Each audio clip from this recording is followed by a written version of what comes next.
Imagine a world where humans weren't the only ones shaping their future.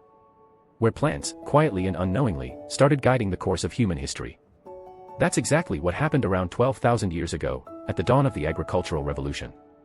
Before then, for more than 200,000 years, Homo sapiens lived as foragers.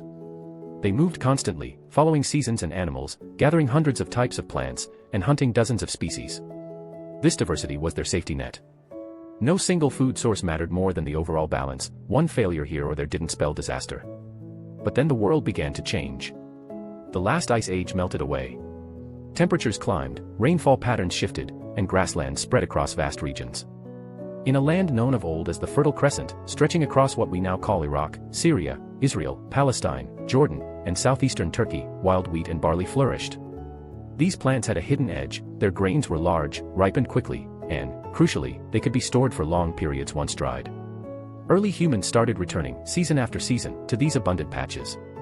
At first, they didn't plant seeds or tend fields. They simply harvested. But by repeatedly gathering plants with certain traits, grains that stayed attached longer, stalks strong enough to hold the seeds, they unwittingly shaped evolution. This slow, unconscious selection favored those plants best suited to human gathering, while others faded away. And this was just the start. Far to the east, in the Yellow River basin of northern China, people began relying more on millet, a tough grain that thrived in drier conditions.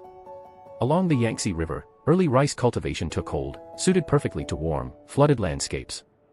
Meanwhile, in Mesoamerica, modern southern Mexico and Central America, wild grasses were gradually transformed into maize. None of these were singular inventions. Agriculture wasn't a single discovery but a series of local answers to the same challenge, more mouths to feed as human groups grew larger and settled more permanently. It wasn't progress in the traditional sense, it was a response to pressure, and it came with a cost. As humans stayed put, guarding and protecting select plants, their freedom to wander diminished.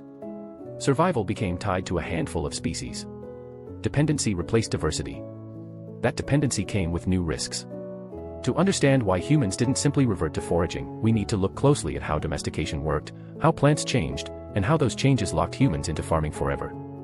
Next time, we'll dive deeper into this fascinating story, the subtle ways plants shaped not only their own evolution but also the destiny of humanity itself.